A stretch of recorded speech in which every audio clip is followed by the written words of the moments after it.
Unconventional Soldier, a military podcast brought to you by two British Army veterans in association with ISAR.com. Thanks for downloading this episode of the Unconventional Soldier podcast, which aims to record the history of the British Army's STA Patrols Unit through the voices of the veterans who served in its ranks. Tonight, Kev and I are talking to Iain Strachan about the early stay-behind Special Observer selection courses, which were run at the height of the Cold War in the 1980s. We'll cover the content of the course, the type of person required, the backgrounds of the instructors from units such as Special Forces and the Commando and Airborne Brigades. Later in the series, we'll interview serving members of the unit to discuss selection as it's run today. Iain attended selection on Course 1 in June 1982, and as a comparison, I was on Course 7 in February 87 and Kev Course 12 in June 89. Before we start, I just want to follow up on the General's podcast to highlight the progression of the original troop to a fully fledged battery. So in 1982, as the General alluded, was the formation of the 1st Troop in 5 Regiment Royal Artillery. In 1985, 3-2 Regiment got its own troop, both troops consisting of 6 six-man patrols, all led by a sergeant or bombardier. And the troops were commanded by captains, and both of them had a troop sergeant major with support staff. In 1990, the two troops combined in 5 regiments to form 7-3 Sphinx Special OP Battery, comprising of 2 patrol troops of 6 patrols, a HQ troop, and this was commanded by a major and a full complement of support staff.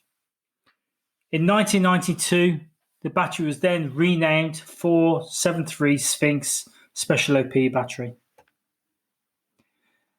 As normal, we will start with our guest military bio leading up to when they volunteered for the selection course, and me and Colin will ask Iain a few questions just to draw out his a little bit of a history about prior to him joining the Special OPs and his time in the Special OPs. So Iain, what year did you join the Armed Forces? I joined the Armed Forces in 1979. It was black and white back then. It really was.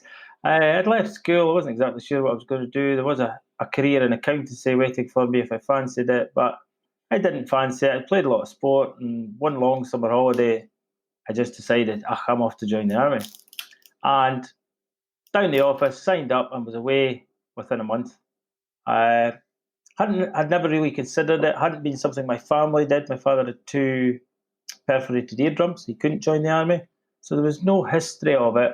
It just seemed like something exciting I'd like to do. And it was no more than that drew me to it at the time.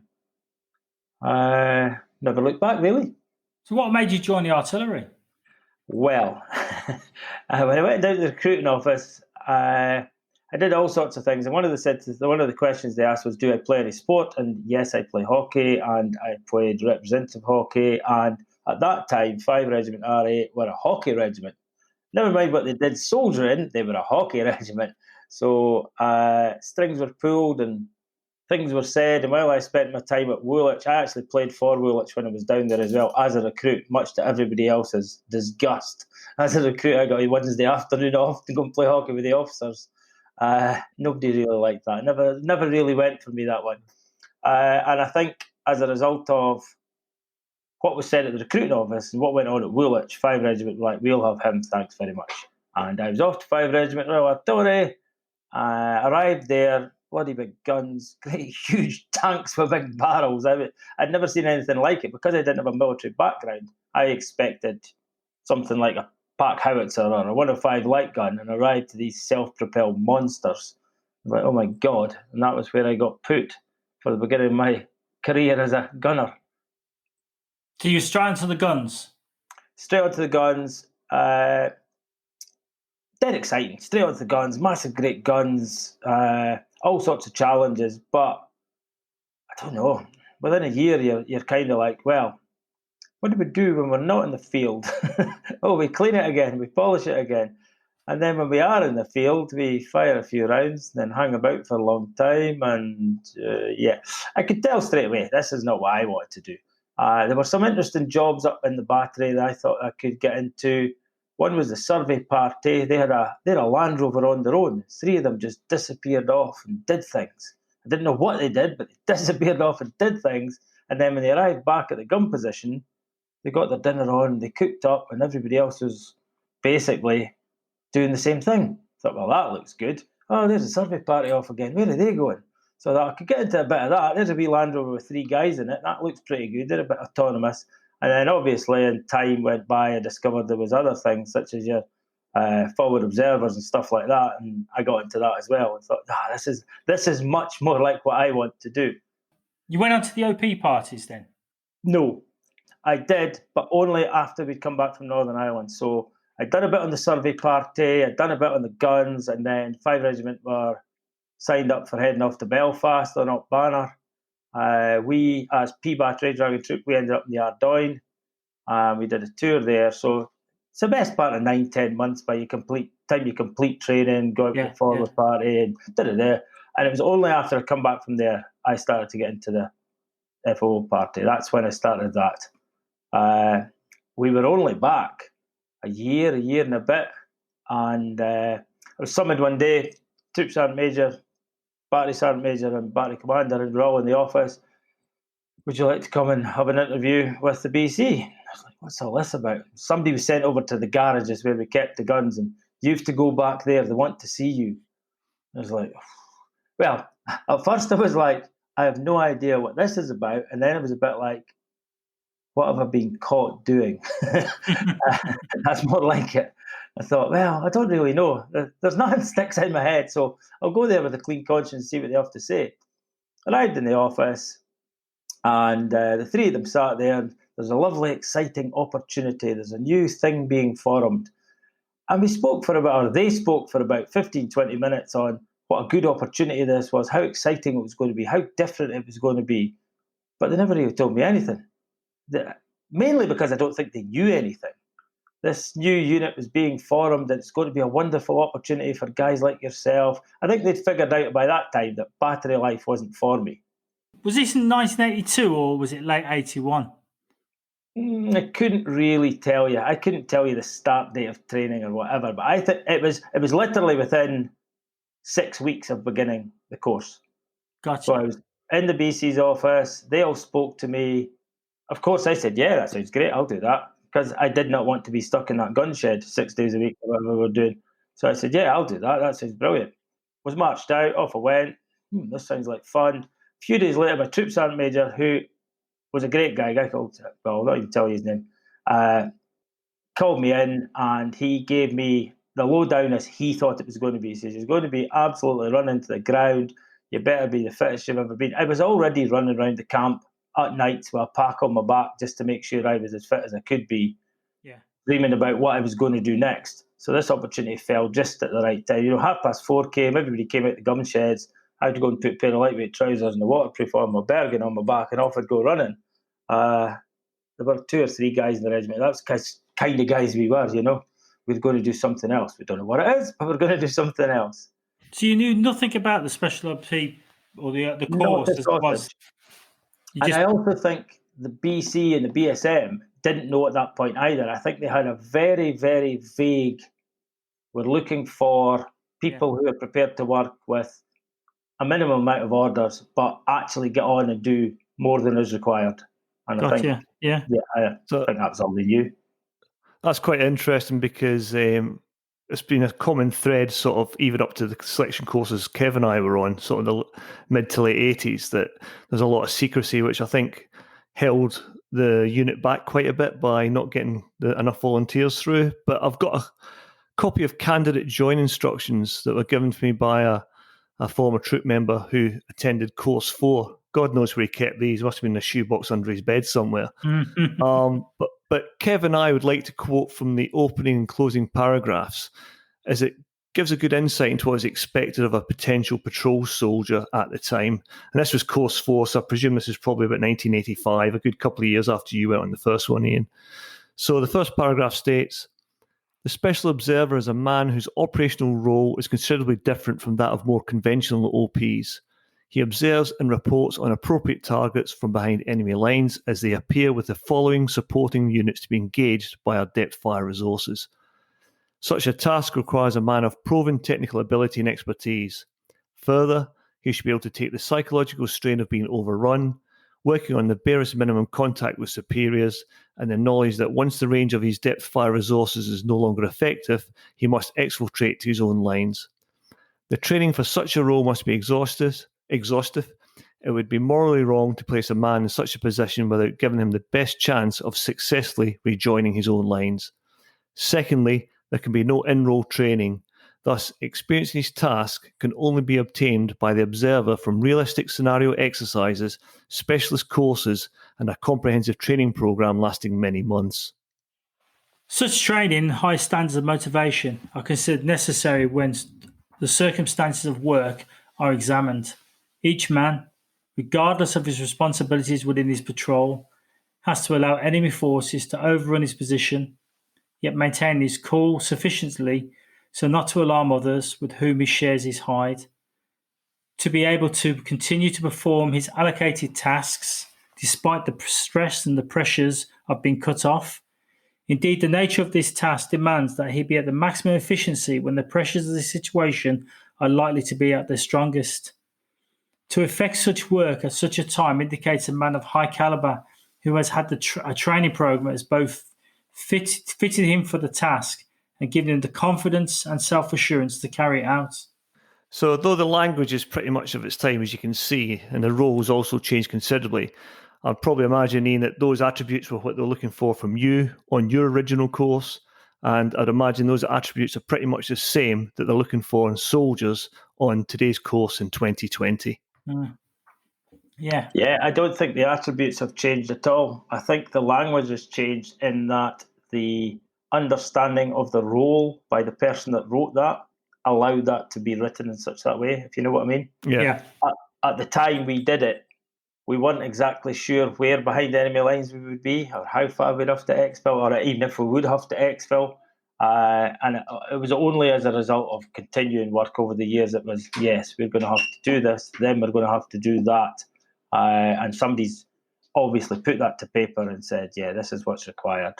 And yeah, I think that is, as I look around in my head, as I look around the people who shared the barracks with me at that time, they were all well motivated, up for it sort of people who had no doubt in their own belief. You know, just that needs done, I'll go and do that. I could do that. Yes.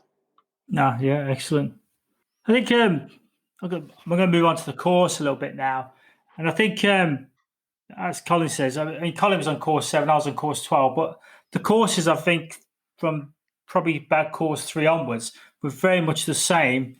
I think they'd found their watermark, but we'll obviously want to look at course 1 a little bit. So in 1982, the course was split into a number of parts, and we'll cover them in more detail later. However, the initial selection that Colin and I took part in was between about 7 and 10 days, and by then that was a well-established programme. For course 1, though, that wasn't necessarily the case. So what was the initial selection like? Yeah, I remember initial selection. I don't remember it in great detail, but I do remember, for me, it wasn't difficult. I fell out of P Battery, Dragon Troop over there, and I wandered across the HQ Battery where initial selection was taking place and all the recruits had to turn up. So it wasn't a big journey for me.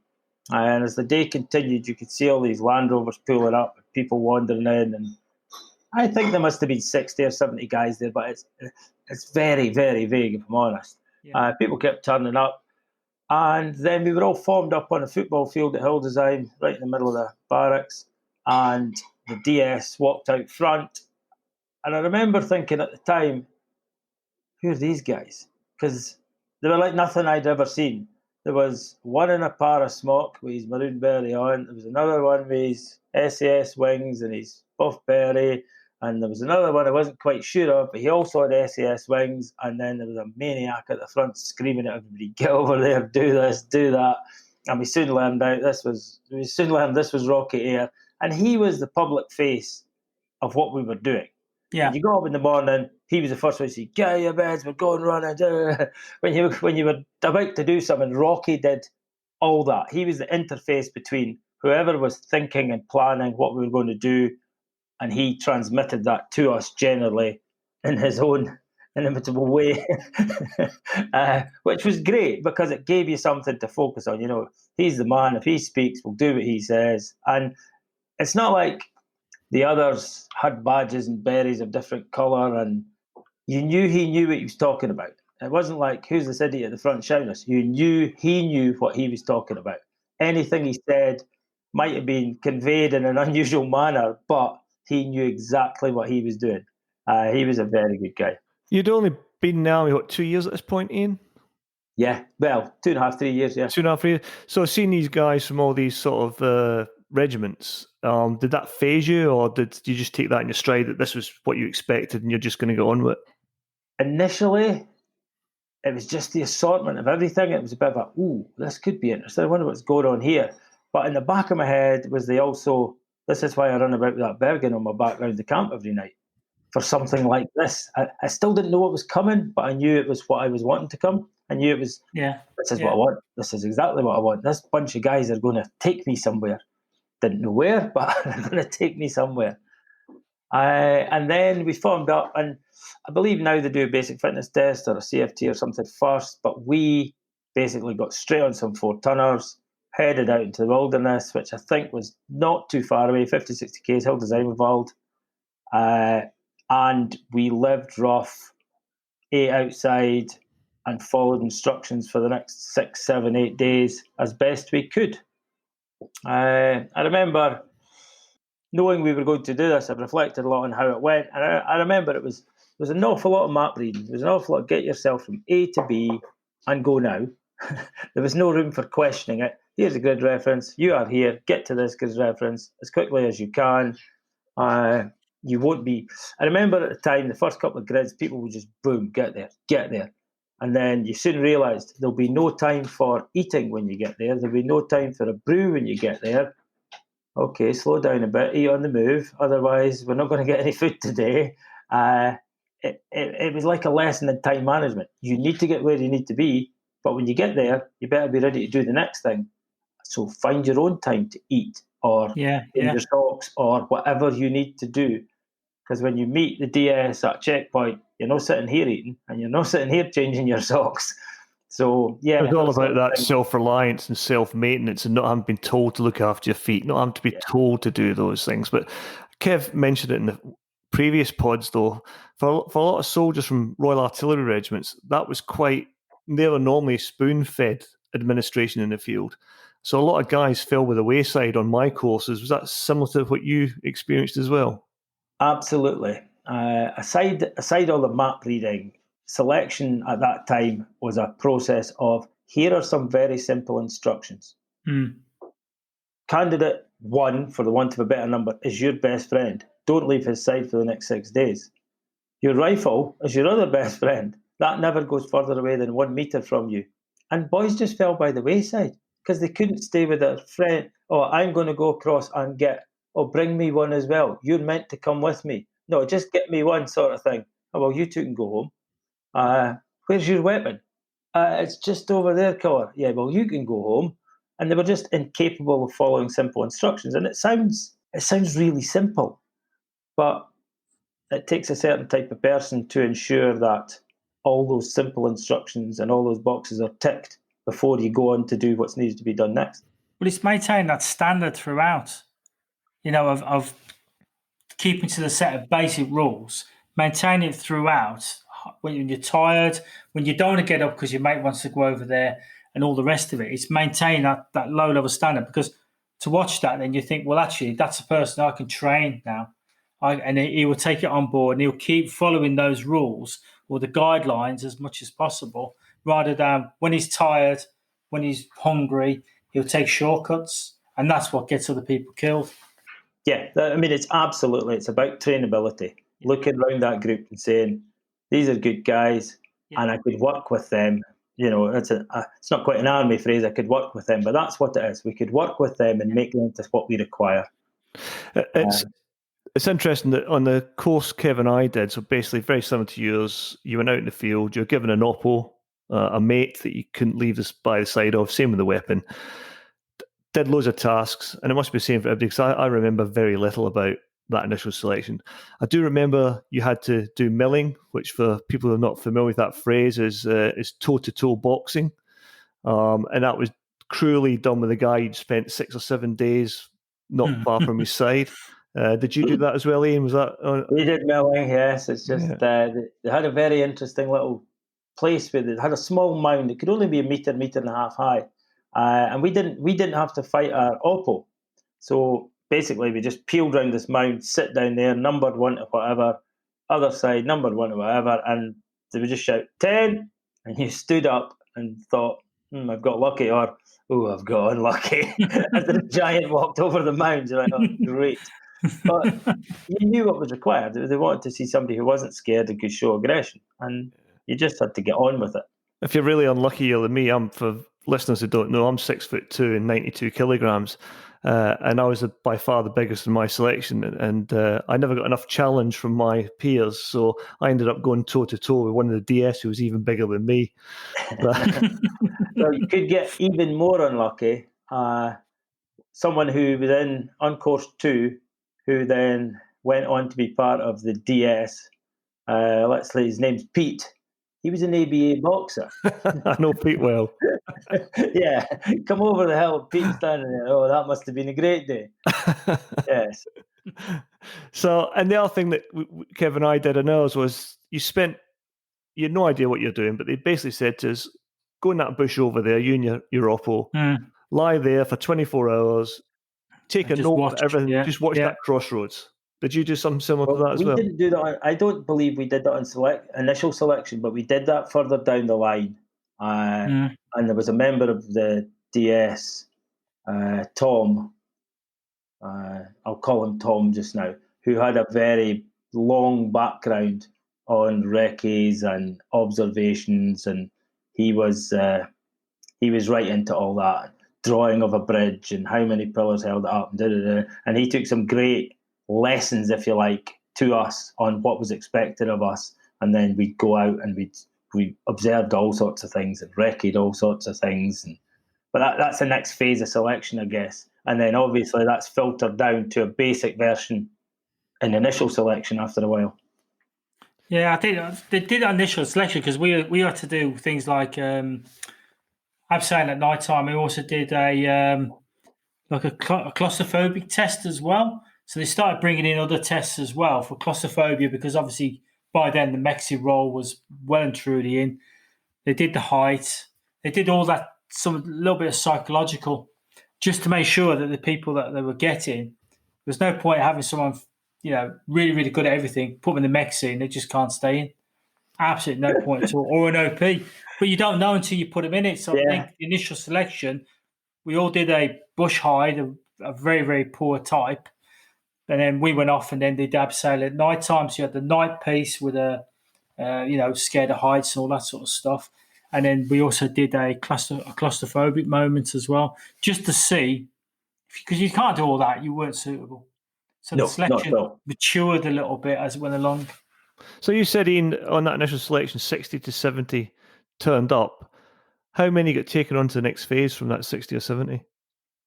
I reckon about 15.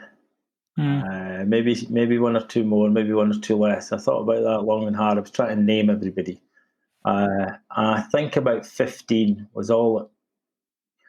When we came back after 7 or 8 days, we were all pretty minging. It wasn't even time for a shower. It was get out here, and we all stood outside the troop office, and it was as brutal as names were read out. You can stay. You just go home, pack your kit. And the ones that stayed, they shuffled along the top corridor, and the ones that left, they just left, picked up their kit and left. So you didn't even interact with them. It was just like, oh, the guy I've just spent a week with's gone home. Don't want them contaminating you. Yeah, it's a bit like that. But you have no idea, and at no time did anyone ever say you've passed. It was you can stay just now. It was pretty much you can stay for the time being.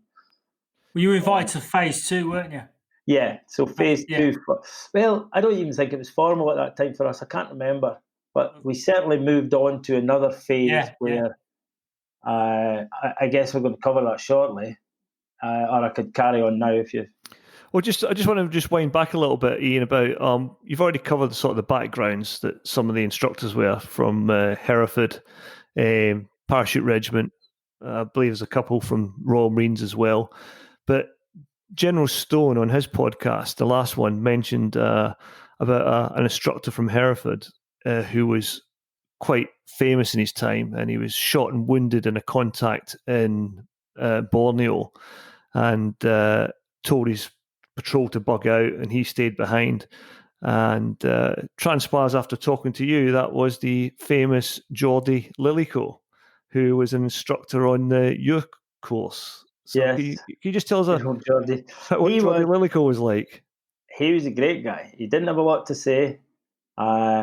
Carried himself with an air of he knows exactly what he's doing.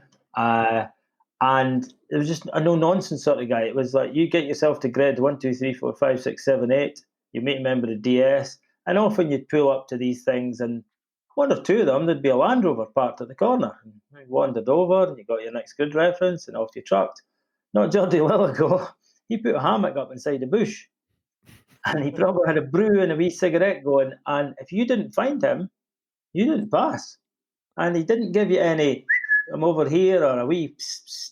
It was, he'd sit there, quiet as a mouse, in his hammock, and if you found him, you could move on to the next one. And I think boys spent 20 minutes, half an hour, all sorts. Because his attitude appeared to be, you've got a grid reference, it's 10 by 10. You should be able to find me. Yeah. I don't need to put a flag out or park a Land Rover. You come and find me. And it was dead interesting. It was, I remember a lot of people talking about that. This is the benefits of doing these podcasts, because me and Kev said that was completely unknown to us, that a legend like Geordie Lillico had an input into the first selection course.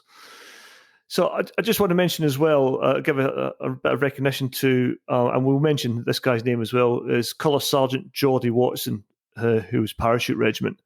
For the lads back in the early troop days, Geordie was a bit of a legend, and sadly passed away last year. But a guy that made a huge impression on most people.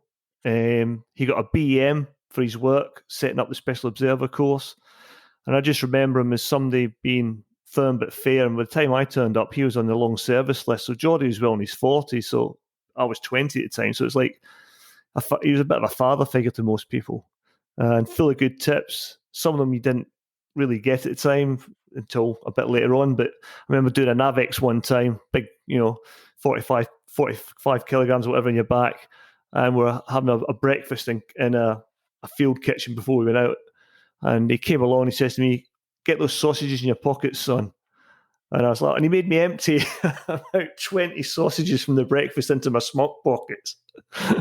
But I remember, 4 or 5 hours later, I was tabbing along, I was pulling them out and munching them down my neck. Yeah, so it was he's an absolute legend, Geordie. Yeah, he was a guy, anybody who's done it through the time he was there will never forget him. He wasn't the biggest of guys. He was a wee bit overweight by the time he got to us, but his knowledge of infantry tactics, etc., was phenomenal. And he played the role of, I don't care what your problems are, son. You're making my heart bleed purple piss. Get away. and he'd say that all the time. But he did care because he'd listen. And if he thought it was important, he would turn up with a solution to your problem. Yeah. But I guess that didn't suit his persona. His persona was, I'm this big guy from the Parachute Regiment, and you're here to do as I tell you. But he was a great guy. And I couldn't hear anybody say a bad word about him. Yeah. I mean, we quoted from the Course 4 joint instructions about what they were looking for. That was later, obviously, after the first course. But do you think the first selection course, even though the concept was new, they were still trying to work out how the tactics were going to happen? They were still designing the first course, especially as you were the pilot. Did it meet the needs of that operational capability gap that was recognised by not having a long range or stay behind OPs? It closely met the needs. Yeah. As with anything, you're never going to get it right first time through. So it closely met the needs, and we've got an awful lot of really good people, but one or two who, as I look back now, listening to you speak, would have been weeded out on your selection course, because we did get a guy who was scared underground, and we did get people who were a bit, this is too high, I'm not doing that. It's a learning curve, isn't it? It is a learning curve, and people went down to LARP school for R2I, resistance to interrogation, etc., and came back, and that was the end of them. And pretty much made a good stab at it, got, I would have said, 85% of it right. Yeah. Maybe a little bit more, but there are definitely one or two who had all the attributes on paper and could do everything that was asked of them, but there were just tiny little things in there that the job required you to do that they couldn't do for whatever reason. Yeah. Not a bad for a first stab at trying to No, not get at all. something right from a role that wasn't really well known. Is probably pretty good, to be honest. But I think there was help because the selection staff who helped formulate the course had all been involved in similar sort of things. So that helped with all their knowledge, experience, and operational experience. They really could write a good course the first time round. Oh, yeah. So we had a bit of all three of us had a chat with Mick Scaife earlier on the week, and Mick brought some interesting points because he was a DS later on in the course as well. And he was saying that when he was listening to General Tony's pod, some of the characteristics the General brought out were dedication, determination, self-belief, and ability to work in a small team or on your own, and lots of self-discipline. And Iain, you pretty much echoed that at your opening brief as well. But Mick brought up an interesting point. He said what he didn't mention was that the individuals would be from a pool of soldiers that didn't really fit into the daily regimental life of that time. And again, something you alluded to in your opening brief, and certainly something that Kev and I can identify with, because I think if I hadn't got through the selection course, I was getting out of the army, because the regular army at that time, the British Army of the Rhine, was just not for me. So the course was looking for a more individualistic person, someone that didn't fit the mould, somebody that was independent of thought, a good team player, or just can crack on their own with no worries whatsoever. And as you've pointed out, Iain, following simple instructions was key to everything. So when you turned up, as long as you were trainable and you could do what you're told, you didn't really require a great deal of military knowledge, just a good level of fitness and the drive and determination to do everything well. That sounds remarkably easy, but as we all know, you're under intense scrutiny from the instructors. And instructors are also armed with a lot of background information on you. They've seen your army records. They've seen you. They've spoken to you beforehand. Not only were you being scrutinised all the time, if you're a junior NCO or a senior NCO, you're also expected to demonstrate leadership skills. And if you came to selection with a specific skill set, you might have been para-trained, you've done P Company, you might have been on the Commando course, there were more expectations of you, of that person, because you had been better trained. So even though there was a level, it was scalable to the attributes of the person. Another interesting point he brought out was, amongst the directing staff, the ultimate question was, would you have this man in your patrol? So at the end of the week, they'd sit around a table on the initial selection, talk about each of the people. But the ultimate question was, would you have this man in your patrol? And if people said no, he was gone. And it was perhaps lucky that the battery at the time, or the troop at the time, didn't take the remit of the Selous Scouts. I don't know how much you're aware of the Selous Scouts, but part of the Selous Scouts, who are a Rhodesian regiment, Special Forces regiment raised for the Rhodesian War, as part of their selection, they would ask each of the candidates, who wouldn't you have in your patrol? So you were selected by your peers as well. So it makes me a bit worried, because all the guys I passed with were good blokes. So I just wonder what they're saying about me. It'd be like the Big Brother house, wouldn't it? Exactly, mate. But there's a really good book out there called Selous Scouts Top Secret War by a guy called Peter Stiff. I'll put a link to it on the pod notes. It's a fantastic book. So as Iain said, you did the first initial week. You marched in and you're told you've passed. You're considered not suitable and told why, and pack your kit, you're leaving. But an interesting point for Iain that you might not be aware of, because the attrition rate was so high in the early days, they introduced a provisional pass as well. So they gave a guy a provisional pass to go on to the main part of the course, but he was told it'd be under even more scrutiny, and he was told where he had to pick up and sort his act out. And another interesting point, I think, as well, that when the unit started in Hildesheim in 82, it was the only organisation in the army that ran its selection and subsequent training on the ground it would fight on, or under, in this case, if World War III broke out.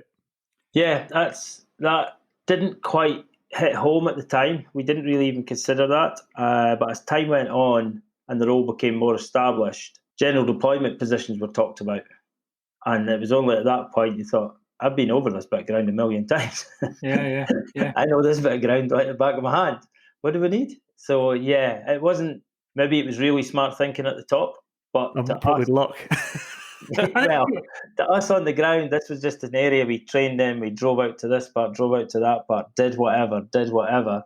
And then as it got a little more organised, GDPs were talked, or these general deployment positions were talked about, and they were positions we would take up should World War III begin, and they were done in some detail, recce, live letterboxes, dead letterboxes, and it was all put in a safe and kept away. And as it so happened, it was over ground we knew really well, so it wasn't that hard for us to do it.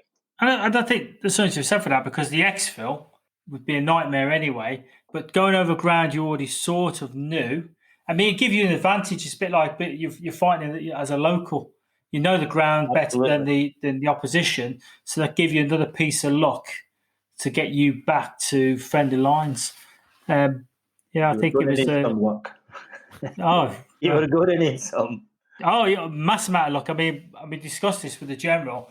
If today that role was formed, it probably wouldn't pass muster anymore, because the fact that majority of the soldiers that are deployed would never be able to return.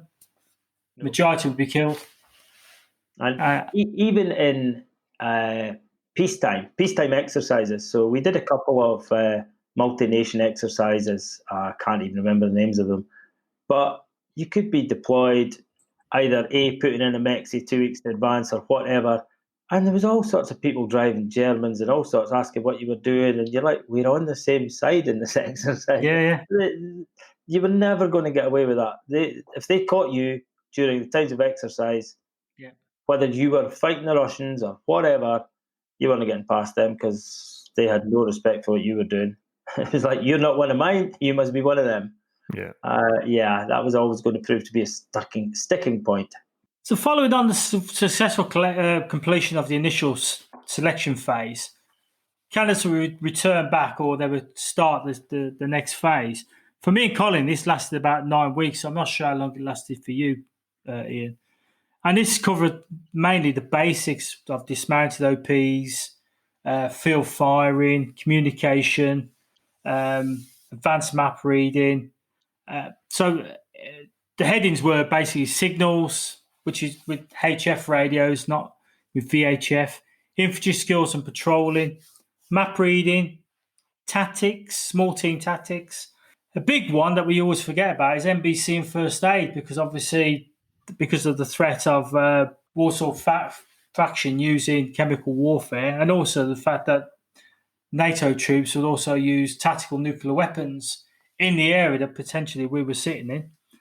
Observation post training, foreign weapon training and survival, and a number of exercises, night shift, ultimate aim, exercise last straw, which brought that phase to a conclusion. What were your memories, Iain, of that sort of training? Excuse me. Those, once we got past that, those things were interesting, because first and foremost, I just remember days and weeks and months of infantry skills, infantry patrols.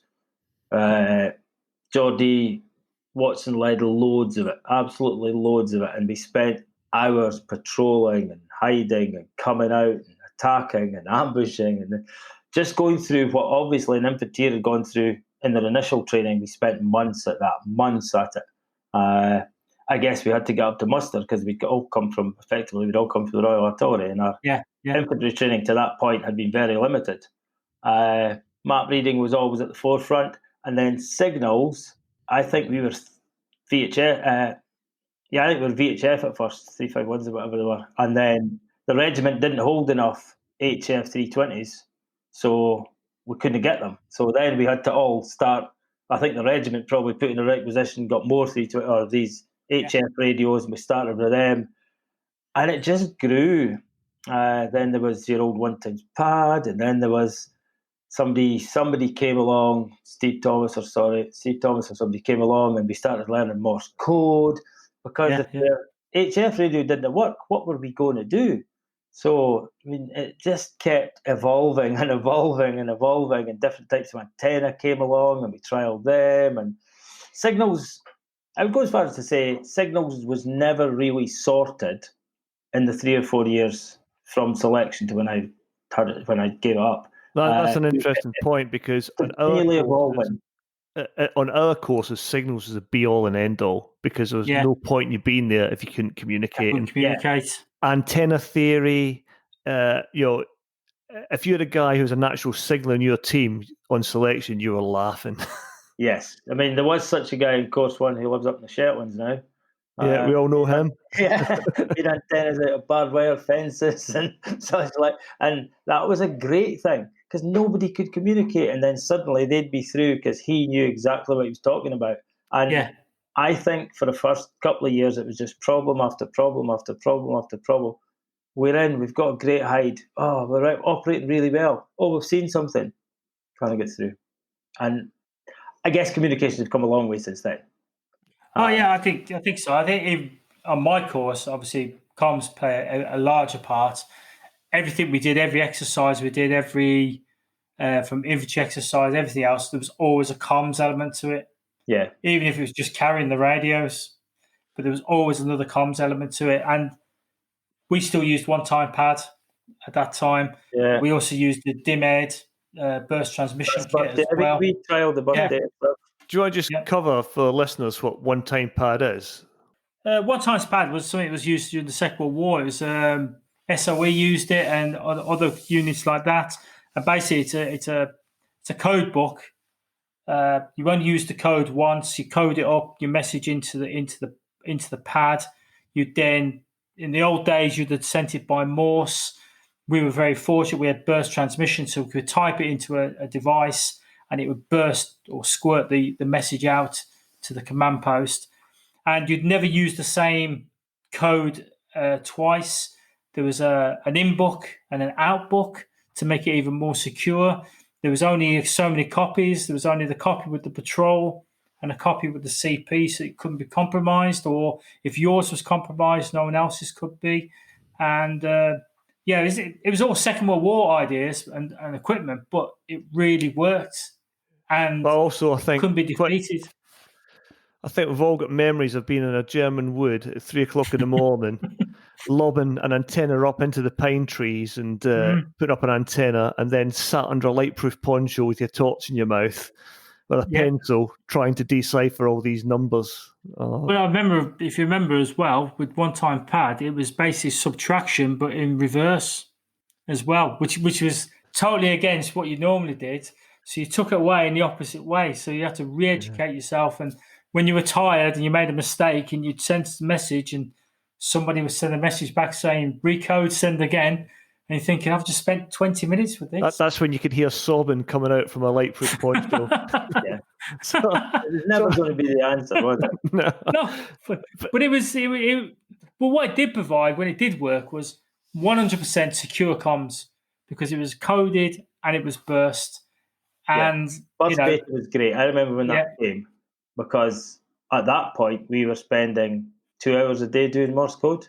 We all had a little key, and then burst data came. It was like, thank God for that. So that phase then really was all about teaching candidates to shoot, move, and communicate. That's purely what it's about, and those are the basics of any good recce soldier, infantry soldier, any dismounted operator needs to be able to shoot, move, and communicate to a high level. So, but going through it was quite demanding, because each day started with PT, physical training. And again, you always felt constantly under the microphone, under the microscope. So it was a Monday to Friday routine. Monday to Thursday was all lessons, with PT in the morning, as already said. And then you'd normally deploy in the field on a Thursday afternoon and come back late on a Friday. And then you'd be out in the field practicing for real what you learned that week. Your personal equipment had to be packed at all time, because it wasn't unusual to get bumped out of camp at maybe 3 o'clock on a Tuesday and go out and finish the rest of your lessons. So you're always at dislocation. You're always on edge, waiting for something to happen. Do you recall that type of thing as well from your course, Iain? All the time. And later on, it's down in the script, we'll talk about a time when I went away to Denmark to do their Jaeger's Patrol selection course. They're exactly the same. Monday to Thursday, you're in camp. Thursday morning, you fall out. and you don't come back till Sunday night, and you're basically tested on what you've learned Monday to Thursday. Yeah. For about 16 weeks. But I'm sure we'll come on to that. So candidates were then given some leave before. And this is on Colin and my course. We'd have a little bit of leave, then we come back for the final phase, which was again advanced signals, including the burst transmissions we spoke about, the 1x pad, Morse code, which I used to hate doing, but there we go. Advanced field firing, so we upskilled even more. Then we did advanced first aid, and for some people that was the hospital week where you got attached to a hospital, so you went and worked in a hospital. And we also moved on to observation post assistant, bringing in artillery fire if necessary, or being able to bring in to send the grids for a strike on the target. Is that very much the same as yours, Iain? Yes, I think course 2 or 3 were the first ones to go to hospitals to see. They weren't involved in, but they watched operations and they were talking through what was happening. They were showing how to suture an orange was usually what they ended up suturing up. And one of our illustrious colleagues managed to get himself drunk one night and try and suture his leg when there was nothing wrong with it. Soon sobered him up. God, it hurts. Yeah. But yeah, that was it. We went to the hospitals. They learned a lot about it. They actually went to the dental side of the hospital as well. So we had a couple of cases of people who had really bad toothache out there. Yeah. And they went along, did some dental stuff as well, just learning what could do, because there's nothing worse than really bad toothache. And I think it's interesting as well that Kev was mentioning Morse code, and we sort of skimmed over it, but that was a really essential skill. And to pass your basic course, you had to get 8 words a minute, and advanced course was 12. And I was useless at Morse. And you were there at night learning the alphabet, listening to tapes, trying to pass it. And you had 1 or 2 people maybe who were natural, but for most people that was a real struggle. Did you find that as well? That was a real struggle, because it came completely left field to us. Oh, well, this isn't really working out. We're going to learn Morse. Morse seems to be the best way of communicating when the radios aren't going great. Oh, here we go. Does anybody know Morse? And a few of the guys, a couple of guys done 148 battery, and they had a bit of Morse background, and that was it. We got stuck into it. It wasn't something I ever loved, but I could learn it. Necessary evil. The final phase for me in Colin's course, and I don't know if you had this in yours, Iain, was the 3-week Mexi exercise called Exercise Test Bed, where everything was brought together, including then putting a Mexi in, which is a huge shelter, and the OPs, living there for 3 weeks, working in the OPs, and also doing the signals in the Mexi as well, and all the other little tasks. And then towards the end, you hunker down, they simulate the strike, and then you start the exfil, which for my exfil was approximately 60 Ks with all my kit, because after 2 weeks on the ground, the exfil was horrendous because you had no sea legs anymore, big pack on your back, and you're trying to tactically move at night time, and you're trying to catch up with the withdrawing British troops as it was, and that was the scenario. Did you do anything similar to that on yours? Not along those lines. When we got towards the end, we were still working surface OPs, and the first OP exercise we put on, somebody had an OP in a building, somebody else had one under hay bales, people dug into bushes and cut out the roots, but not enough of the roots, so the bush would die immediately. We were still working surface OPs at that time with no underground shelter. So we found an OP and we observed from that OP, and we didn't have satellite OPs. It was only later on, I think it would be course 2 or 3, somebody came along with a Mexi shelter that they'd nicked from some engineering brigade. And said, this is a Mexi shelter. You're going to have to learn to put these up. So off we went, and one shape, another shape, played with bits of metal and fibre reinforced material, and discovered that it could be torn if you threw enough earth at it, and you could bend the metal if you put enough on top of it. Can I just say that after 30 years, I've now found out what FRM material stands for. Fibre reinforced material. Never knew that. It's these steel wires that go through it. And that came new to us. And then we became an underground hide with 2 satellite OPs. And that, with all the problems that leads to getting out your hide and going your satellite. Yeah, massively. Yeah. Your survivability then would have been, if you'd had to go to war against the Russians in that time on surface OPs, you would have lasted 5 minutes. Yeah, but there wasn't the same. The enemy didn't carry the same threat, and they didn't have much in the way of thermal imaging or infrared. So it wasn't like they fly over you and go, they're there, and there. Yeah, good point, actually. Yeah. Out with thermal imaging. That did come around, and we often, in hill design, we shared with an Army Air Corps regiment.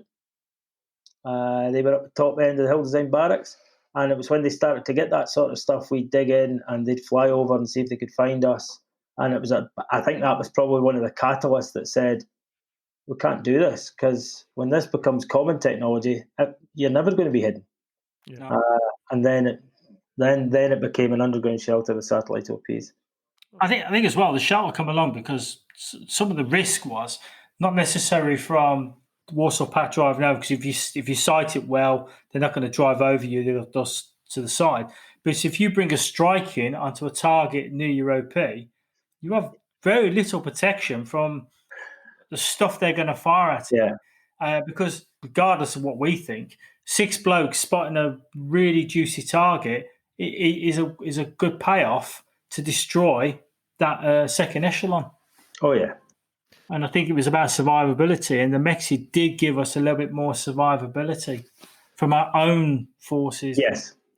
So, on successful completion of this 17 weeks non-stop selection and training, candidates were then awarded the basic special observer qualification and in essence became a patrol soldier. But training wasn't over at this point. You still had to get your advanced special observer qualification, and this involved a further 5 weeks training. And this was broken down into survival with 24 hours resistance interrogation. And this was done down at the International Long Range Reconnaissance Patrol School in Weingarten, and that was 2 weeks. You basically had 5 days instruction and about 5 or so days on the run, and then you were captured and you're put into an interrogation phase, which we'll cover later on in the series. You then had to go in the Warsaw Pact Specialist Recognition course, also at the LERP School, and that was 2 weeks as well. And that was a very intense course where you could pick up the front rivets of a T-55 in order behind a bush. It really was the train spotter levels, and loss and recognition training were two of the things that you hammered every day in the troop. And then finally, you got to do some fun stuff as well. You went away and did a demolitions course with the Royal Engineers for a week at Hameln, which really, after everything you'd been through, was a chance to go out and have a good few drinks of a night time and then have your hangover hammered by plastic explosives blown up all day. So as I said, we'll expand on the LERPS courses later on, as it'll feature in its own podcast. But also, you know, the training was one of the things that attracted people to the troop was the amount of training you did, the sheer variety and volume of courses. So you always had to do your promotion courses, but you also had to gain experience and skills in other areas. And to get to Sergeant Patrol Commander, you then had to go away and do the Army Combat Survival Instructors with the Special Air Service at Hereford, which in essence is the same course that the guys on selections do, except they do 36 hours interrogation, you only do 24. And then again, you had to do the Long Range Reconnaissance Patrol Leaders course at the LERP School, and that was 2 weeks as well. So you really did. The guys, and you alluded to this earlier as well, Iain, that you were very well trained and you're always away on courses. So Kev, what were the rewards for this then? Well, in the beginning, there was no monetary reward. I think the reward itself was doing an interesting job. You're getting these courses. You were extremely well trained. And on exercise, you had a hell of a lot of autonomy in getting the tasks done. You still had a bit of regimental life, but not the same as it was in the field batteries or the other batteries. So I think for me, it was always a little bit of the role more than anything else. But later on, higher band pay did start to come in. I think it was during the time when I think you must have just got promoted, Colin, Band 3 came in, the sergeants got a higher band as well because of the level of responsibility. Because I think the one thing we haven't mentioned throughout is a forward observation party was always commanded by a captain in the Royal Artillery, but the special observer patrols were always commanded by a sergeant or a bombardier. We didn't have officers on the ground, so a hell of a lot of responsibility on the other ranks rather than on the officer corps as it was. And another good reason for joining. Absolutely. Yeah, the enlisted. It's fair to say, though, from my day to today, nobody joins for the money. No, you're absolutely right. No. Nobody joins for the money. No. To be honest, if you thought about it, you're not getting paid enough for that hardship and all the rest of it. How would you quantify it? Yeah, but to go on some of the courses I went on, I would never have gotten those sort of training courses or experiences like that if I'd remained in even if I was in the infantry or somewhere else, because they just didn't do those sort of courses. I think questions was asked. The battery's got an unofficial motto, which is a teddy bear with a noose round his neck and the motto, "Why me?" Do you know who came up with that idea, Iain? Was that on your course? It was, and I think it was Rocky. In fact, I'm 99% sure it was Rocky, who one day we all called us all out, we all got outside the rooms, and we were given one of them and told, in fact, I still got one, and I know some other guys do. Can you just expand on what you were given, Iain? Because we had a playing card which was covered over by a piece of printed paper that had a teddy bear with a noose round its neck that said, "Why me?" under it. It had been fabloned over, and you were told to carry that all times. And the rules, if you didn't have it, you would be buying beer for a long time. So at any point, someone could pull their card, and if you didn't have it, if you didn't have your card, you were in bother. So they were on string around people's necks. There was all sorts of places to keep it, but you needed to have it. Whether you were having a shower, having a shit, you needed to have that card. And I know a lot of guys who are out, like myself, I know where mine is. Couldn't get it now. It's in the Arctic. There'll be somebody phoning you up now and telling you they're flashing the card at you. Yeah, I know. But I still have it. And I believe to this day there are still memorabilia and stuff with that on it. The battery now has very good challenge coins, which is an American concept. It's got the special OP motto and triangle on one side, and the teddy bear with a noose around the neck and "Why me?" on the other. So if you want to level up and get a bit poshy, you need to get one of them. I might go for that. I'm pretty sure it was Rocky. That came up with it. One of the big things that sticks with me is not just course one, but definitely course one. Day one of us becoming through the 10 days or whatever, or maybe a little bit after that, all 15, 16 of us did everything together.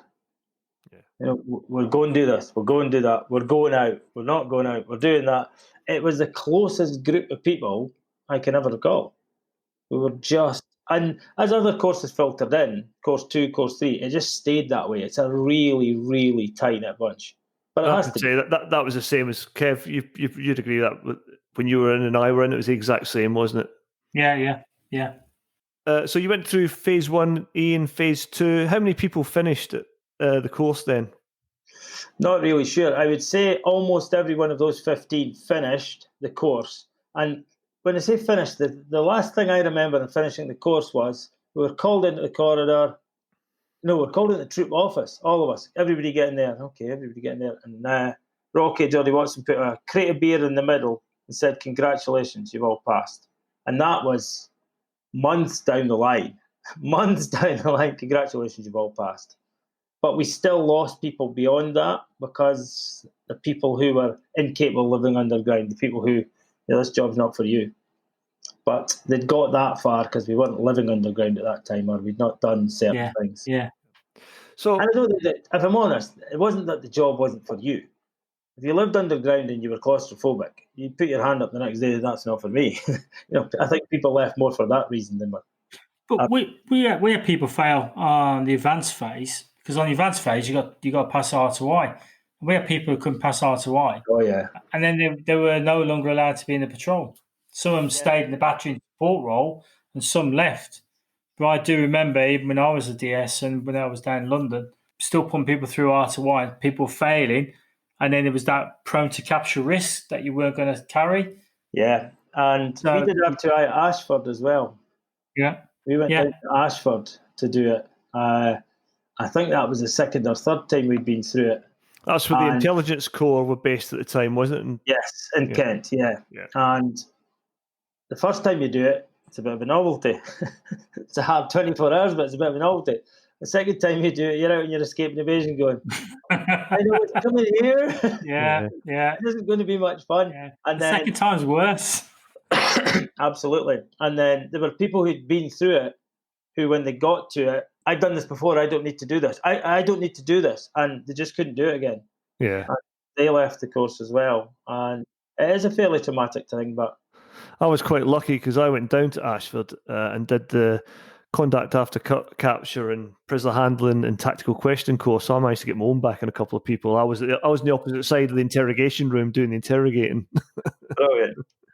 So you did all that, Iain, and then you mentioned the Danish Jaeger Corps. How the hell did you end up on that after going through all that selection for OPs? You then decide that you're going to have another go at this?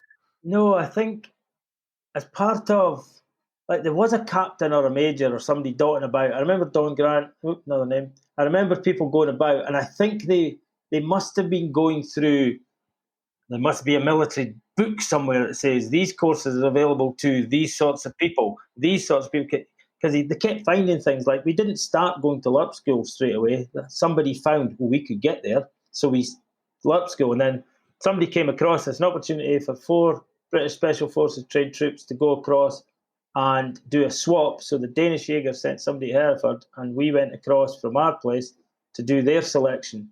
But at the time, they couldn't sell it to the brigade commander, or whoever they had to sell it to. I don't know who they had to sell it to.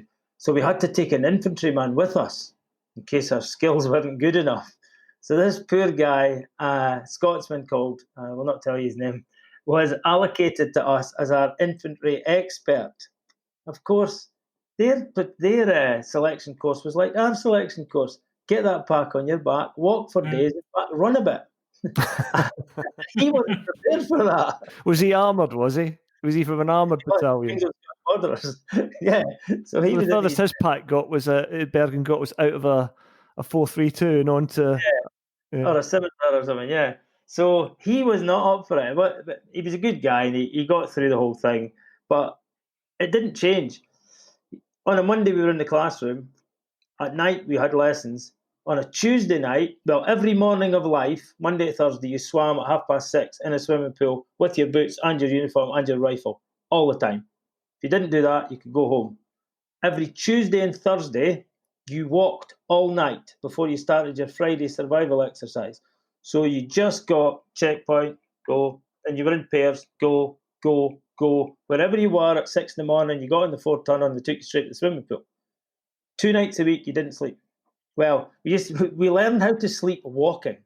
So we used to tie a string between us, and the front man would walk, and the back guy would basically close his eyes, and you'd be amazed how much rest you can get while still walking with your eyes closed in the middle of the night. It wasn't about a patrol. It was just about, you're going to go from A to B to C to D until you get picked up at 6 in the morning. And if you decided to sit on your bum and do nothing, you just went home. And they were they loved what they did, and they were very proud of the regiment. I remember being out on an exercise, and we were river crossing, and one of them said, which was really ironic because he served with the Danish lifeguards, but apparently they don't swim. And they came to this river crossing, and it was break the ice stuff, smash the ice, get in, get across. And he said, I'm not doing that. And this was like 4:00 Friday, Saturday morning, because we were on a survival exercise. And the boy said, you return to your unit, be there at 8:00 Monday morning. Goodbye. And he didn't get a truck back to wherever. They just left him in the middle of the forest. Make your own way back. Make your own way back. And if you're not back on Monday, you'll be AWOL.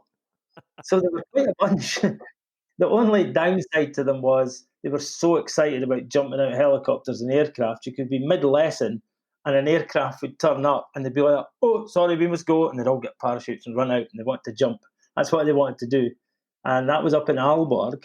And the old flying coffins, can't remember the real name for those things now, little short, stubby, short-winged aircraft that they used to take off on the main driveway going into the base.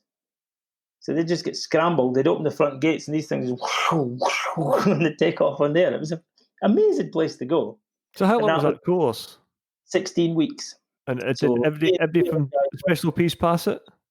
Yeah, well, 2 of us passed. 2 of us were invited to stay on for next phase training, and the other 2 passed but weren't invited to stay on for it. It was horrendous. It was the FTX. We went out for 9 days. We walked 110 kilometres the first day with everything on our back, including plastic explosives. We didn't have detonators. We arrived, we ate, and then we went and put in an ambush that night through a forest. And of course, we prided ourselves in being better than them. So it was a fir tree forest in the middle of Denmark, and the trees had slushy snow. It was about 1 degree. It was just starting to melt. So if you brushed it, it was like somebody chucked a bucket of water on you. But we're going to put in an ambush, so we wouldn't wear waterproofs. They're too noisy. Why would you wear waterproofs? They all had the waterproofs on. But us four, no, we're not wearing waterproofs. What are you doing? You're pretending to be special forces. So we wouldn't wear waterproofs, and we lay there. I think we lay there for about 2 hours waiting to put in this ambush. And we actually put plastic explosives out on the railway track, and we were given detonators, and we blew it. And then it was time to move, RV1. And if the guy who was with me that night hadn't dragged my arse and said, "Get up, we need to run," and we ran for about 5k, I'd have had hypothermia there and then. Got soaked going in, all with this wet snow. It was easy, 1 degrees, and we were sitting there waiting for this to blow this railway track. And then he basically got me up. We ran for 5k, and then it was all fine. But I don't reckon that's certainly never another hour in me. Oh, no chance. We laugh about that now. Well, you're not selling it to me, especially at my age, mate. I think these things are best observed from the safety of your couch in this day and age. Yes. It was a great course, phenomenal course, and they really took great pride in the regiment. It was really good. Oh, good. Okay. Well, thanks for covering that, mate. So we've talked about the selection process, and very much in your day, it was still finding its way. It was still finding its way with equipment, still finding its way with tactics, and in some respects, still finding its way with a role. But when you look back on it, the turning point really probably came September 1984, when the concept and role was proven on Exercise LIONHEART. And I'm just going to quote a few facts and figures here for listeners, because the scope of this exercise is massive. And if you recall back to the second podcast with General, there were 155,000 British soldiers in Germany in the British Army of the Rhine at this time. So Exercise LIONHEART was the largest field training exercise since 1945. There were nearly 58,000 British soldiers and airmen taking part alongside NATO allies. In total, 131,000 ground and air personnel. And if you recall that 1 BR Corps is described by the General in the last podcast as well, its role was basically to hold the Russians up for 7 days to allow reinforcements to come across. So LIONHEART involved transporting nearly 60,000 soldiers and airmen from Britain by air and sea at very short notice, which was an absolutely huge logistical effort to reinforce BOR against the Soviet threat. A newspaper report at the time said that, quoted from a General Leopold Chalupa, who's a West German commander, and he said that Alliance forces were studying the tactical concept of attacking follow-on forces. These are the forces that military officials expect the Soviet Union would throw into an invasion after the first wave attacks. And that is pretty much what the Special OP troop role was created for. So this exercise and the troop deploying on it pretty much proved that concept and the role. And I remember that Tom Clancy's book Red Storm Rising was a favourite in the troop in the 1980s. Did you ever read that, Iain, Red Storm Rising? Probably. LIONHEART was something else. We deployed however many days in. It was getting quite close to the end. We were sat in a satellite OP, and a regiment of German Leopard tanks turned up. And we were on it, like built into some really ugly bushes, right on the edge, looking over the valley. And these things just started to reverse into where we were. Were you on a surface OP at this time? Yeah, we were in a satellite on the surface. Yeah. So we were literally going, do we stand up? Do we stand up and say, whoa, it's that point. Had it been real war, you'd have had to take some. Do we stand? And then they stopped, and they were as close as a metre from running us over at this point. A metre, and as a regiment of leopards, it was. I'd never seen a regiment of tanks before. The noise they made was phenomenal. And they sat there for not very long, and we communicated the way we were meant to communicate. And it was just as Index was coming, and Index came, and this whole regiment of tanks took off, and the ground shook, and you were like, wow, we were a metre from getting run over there. Yeah. It was as close as that. Well, I mean, I can recommend Red Storm Rising for MD who wants to have flavour of what we've been talking about, because it does mention sort of stay behind troops and that as well. But that really gives a good idea of what a Third World War would have looked like and how the Russians would have came across the border. And as usual, when we move to finish off a podcast, we finish with our Desert Island Dits, which our guests then pick a favourite book, a favourite film, and a luxury item. So, Iain, your favourite military book? I don't read military books. I really don't. A favourite book of mine, and I actually went through a long list of books that I've enjoyed. Favourite book of mine would be Moneyball. And I do believe it's relevant to the troop because it's about finding a way to do something in a different way to things are normally done. Yeah. And my whole life's been like that. I worked in another job and analysing sport, and it was about analysing sport the way nobody else had done it. And Moneyball really is what we did in the troop. We did what we did in a different way to it had never been done before. We managed to use resources in ways that had never been used before, or slightly differently, or acquire resources that needed to be used. Moneyball sums it up for me. I think that's a... Was this about baseball, if I remember? Yes. So the premise of the book is there's a fairly small baseball company or baseball franchise, and they want to do well. How are they going to do it? They've no money. They can't buy the best batters. They can't buy. And somebody says, well, if you look at statistics, this guy here is brilliant at this. We could get him for next to no money. And if we get him to do that, then we'd be able to do this. And if we're able to do this, then we'll manage to win some games. So they picked on people who weren't popular, and they brought them into the franchise. And then instead of looking to hit out the park shots all the time, they played little one-basers and two-basers, and they managed to run batters in a way that nobody had ever done before. And they changed the face of baseball. It was amazing. I think they made a film of that as well, didn't they? They made a film of it as well, yeah.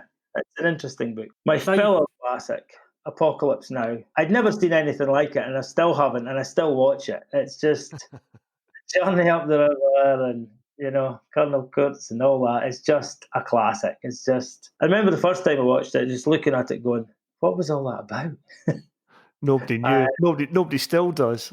Well, there's some examples going back to African tribes that had been taken over by dictators and such like that. They say that's maybe based around loosely, but it is something else. It's just...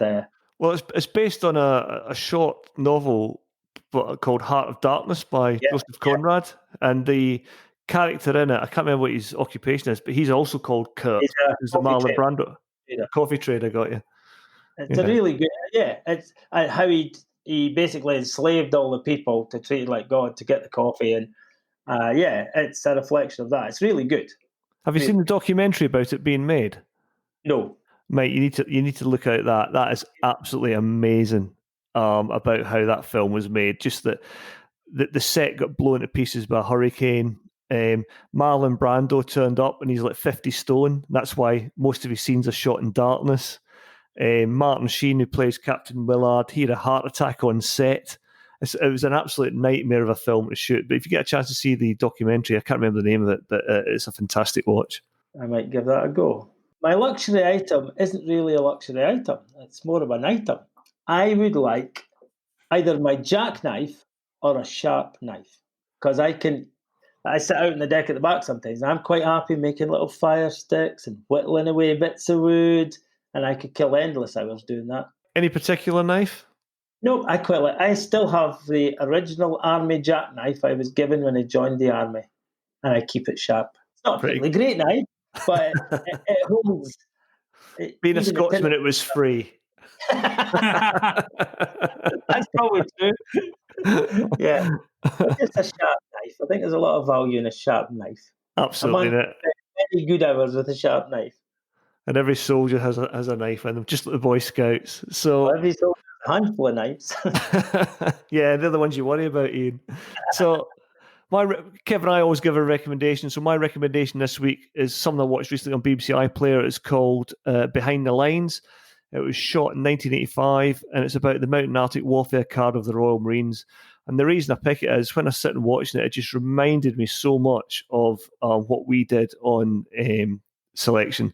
Not climbing mountains, obviously, but the resistance to irrigation and some of the other phases. And I think that just brings into the fact that these units were cross-fertilising through to special OPs, and they brought a lot of these training techniques with them. So that's why I've picked that. So what's your recommendation, Kev?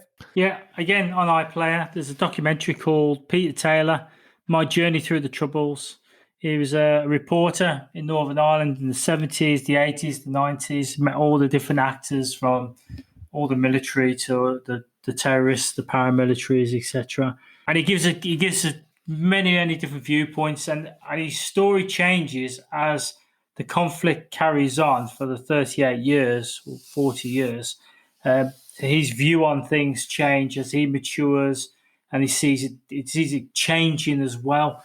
It's really good. It's something you watch it and you remember parts of it, and you just also that been on our banner, and even in our few times that we were there, we could see the changes as well. So fully recommend it. I don't know when it finishes.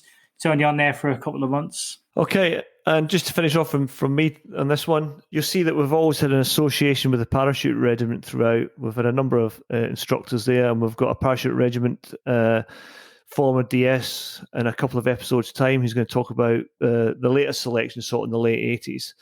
So as part of our effort to support other veterans, I'd like to draw attention to a book out on the 1st of September. It's called The Long Road to Libya, and it's written by Jason Woods, a 48-year-old former parachute regiment veteran. And the book's an account of his personal journey through life, covering his time as a boyish soldier, joining the parachute regiment, completing P Company, and his parachute training and his time in one para. And it also describes his 20 years in the private security industry, which is generally known as the circuit to those who operate on it. And later on the pod series, Kev will be covering private security companies and speaking to a number of battery veterans who've gone on to work in that environment. So I'll publish links to Jason's Instagram account where you can obtain his book in the show notes. And 10% of profits from sales will go to the Parachute Regiment and Airborne Forces Memorial Fund. And that's it from Colin and me. So a big thank you to our guest, Iain, and to you, the listener, for your continuing support and suggestions. Do keep them coming in. And don't forget, visit our email, send stuff via our email, and go to our social media links. And these are on our iPod and Instagram and all those other magical things that Colin sets up and I haven't a clue about. Because apparently we're on YouTube as well. Colin told me that. I was very excited. But there we go. And if you can, download us from iTunes and like the podcast as well. Our next podcast will hopefully be covering the delights of the underground Mexi shelter and some of the weapons and equipment the unit had in its inventory from the early days through to the end of the Cold War. And once again, big thank you to Nick Beale for his continuing support and sponsorship to this series and offering technical support through his company, ISAR.